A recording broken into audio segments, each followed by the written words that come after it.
अमित शाह ने राजस्थान के मुख्यमंत्री अशोक गहलोत पर साधा निशाना, कहा कि 10 दिन में ऋण माफ करने का क्या हुआ, 3,500 रुपए बेरोजगारी भत्ता देने का क्या हुआ, 20 लाख युवाओं को रोजगार देने का क्या हुआ।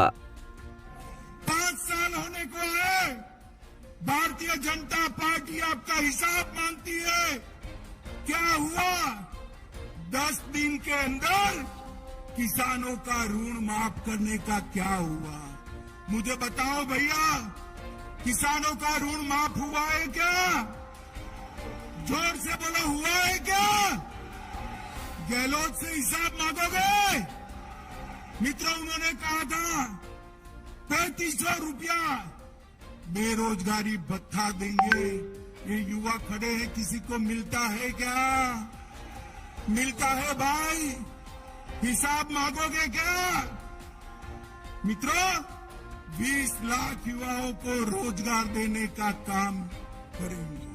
अरे गहलोत साहब, 10% का भी सूची तो दिखा दो जरा। अरे युवाओं, बोलो जरा, मिली है रोजगारी? मिली है रोजगारी? आप नहीं दे सकते।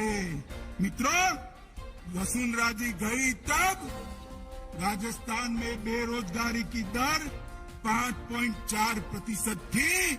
गहलोत सरकार ने बढ़ाकर 32% करने का काम गहलोत सरकार ने किया। मित्रों, मोदी जी ने अभी पेट्रोल पर टैक्स कम किया, भारत सरकार का टैक्स तो कम करा। भाजपा की जहां जहां सरकारें थी, सभी राज्य सरकारों ने वेट कम करने का काम करा, मगर गहलोत जी ने नहीं किया। आज देश में सबसे महंगा डीजल और पेट्रोल कहीं मिलता है तो राजस्थान के अंदर मिलता है। मारवाड़ वालों, हिसाब मांगोगे या नहीं मांगोगे? अरे जोर से बोलो, मांगोगे या नहीं मांगोगे? सबसे बड़ी महंगी बिजली देश में कहीं पर मिलती है तो ये मेरे राजस्थान के अंदर मिलती है। मित्रों, कौन जिम्मेदार है इसके लिए? जोर से बोलो, कौन जिम्मेदार है इसके लिए? अरे उखाड़ कर फेंक दो गहलोत सरकार को। हम आकर टैक्स भी कम करेंगे, बिजली के दाम भी कम करेंगे।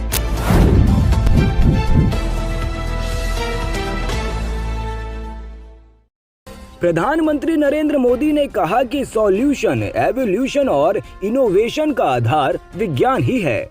इसी प्रेरणा से आज का नया भारत जय जवान, जय किसान, जय विज्ञान के साथ ही जय अनुसंधान का आह्वान करते हुए आगे बढ़ रहा है। हमारे शास्त्रों में कहा गया है, ज्ञानम विज्ञान सहितम यद ज्ञात्वा मोक्ष से अशुभात्। अर्थात ज्ञान जब विज्ञान के साथ जुड़ता है, जब ज्ञान और विज्ञान से हमारा परिचय होता है, तो संसार की सभी समस्याओं और संकटों से मुक्ति का रास्ता अपने आप खुल जाता है। समाधान का, सॉल्यूशन का, इवोल्यूशन का और इनोवेशन का आधार विज्ञान ही है। इसी प्रेरणा से आज का नया भारत जय जवान, जय किसान, जय विज्ञान के साथ ही जय अनुसंधान का आह्वान करते हुए आगे बढ़ रहा है।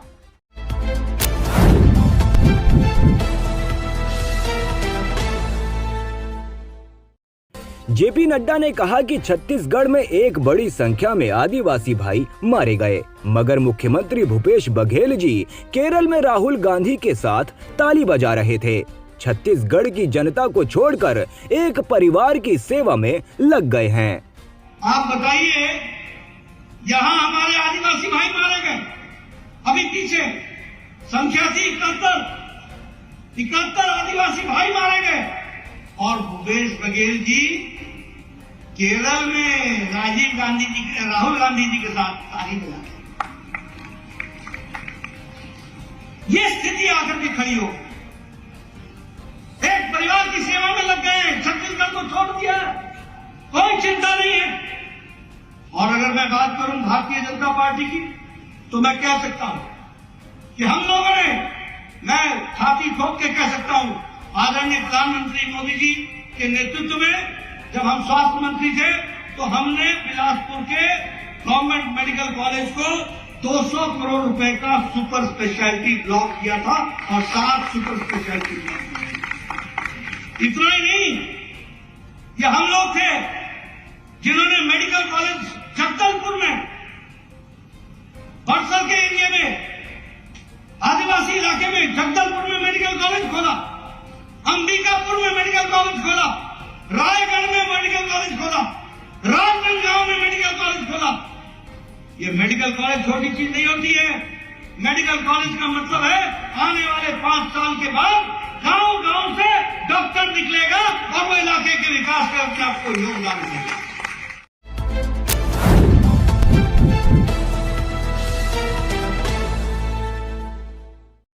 अरविंद केजरीवाल ने कहा कि आम आदमी पार्टी की सरकार आने वाले समय में और कई हजार कर्मचारियों को पक्का करने का काम कर रही है।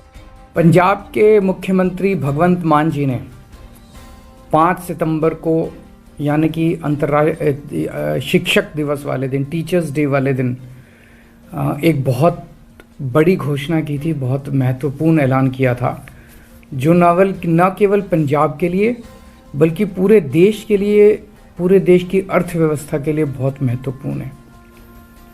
उन्होंने 8,736 कच्चे टीचर पक्के करने का ऐलान किया था। ये पहली बार हो रहा है देश में। पूरे देश में एक हवा ये चल रही है कि सरकारी नौकरियां ख़त्म करो, सरकारी नौकरियों में भर्ती मत करो और उनकी जगह कच्चों को लगाओ, और उनको कच्चे में पूरी ज़िंदगी उनकी बीत जाती है। पहली बार पूरे देश में किसी सरकार ने, आम आदमी पार्टी की सरकार ने, भगवंत मान मुख्यमंत्री ने 8,736 टीचर्स, कच्चे टीचर्स को पक्का किया। पंजाब में और भी कई हजार ऐसे कच्चे एम्प्लॉयज़ हैं। मान साहब उसके ऊपर काम कर रहे हैं, आम आदमी पार्टी की सरकार उस पर काम कर रही है। जितने भी कच्चे एम्प्लॉयज़ हैं सबको पक्का किया जाएगा। थोड़ा समय इसलिए लग रहा है क्योंकि कानूनी रूप से ऐसे किया जाए ताकि कोई उसको अगर चैलेंज करे कोर्ट में तो टिक जाए। ऐसा ना हो कि खाना पूर्ति करके दिखाने के लिए कर दिया और फिर कोर्ट में जाके वो हार गए तो बेचारों के साथ धोखा हो जाएगा। इनमें कई एम्प्लॉयज़ ऐसे थे जो 10-10, 15-15 साल से धरने प्रदर्शन कर रहे थे, टंकियों पे चढ़े हुए थे, बहुत दुखी थे और धरने प्रदर्शन कर कर के तंग आ गए थे। वो ओवर एज हो चुके थे, उनको एज रिलैक्सेशन भी दिया जा रहा है। ये जैसा मैंने कहा, ये पूरे देश के लिए एक बहुत बड़ी बात है।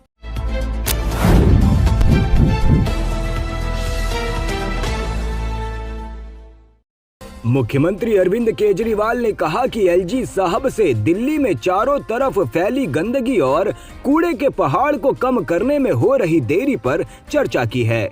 हमें मिलकर एमसीडी को दुरुस्त करने की जरूरत है। आज एलजी साहब के साथ मीटिंग हुई, काफ़ी अच्छे वातावरण में हुई, काफ़ी अच्छी मीटिंग हुई और कई सारे मुद्दों के ऊपर चर्चा हुई। मैंने उनसे निवेदन किया कि थोड़ा सा मिलके एमसीडी को थोड़ा दुरुस्त करते हैं, क्योंकि दिल्ली में सफाई जो है उसकी काफ़ी ज़्यादा समस्या होती जा रही है। चारों तरफ गंदगी काफ़ी फैलती जा रही है। और दूसरा जो कूड़े के पहाड़ हैं, उन कूड़े के पहाड़ों को अगर अभी जिस स्पीड से चल रहा है उनका कम करने का सिलसिला, उस स्पीड से तो काफ़ी टाइम लग जाएगा। तो उसमें मैंने कहा कि अगर दिल्ली सरकार की तरफ से कोई भी मदद चाहिए तो हम करने के लिए तैयार हैं। तो इन 2 मुद्दों पे ज़्यादा चर्चा हुई कि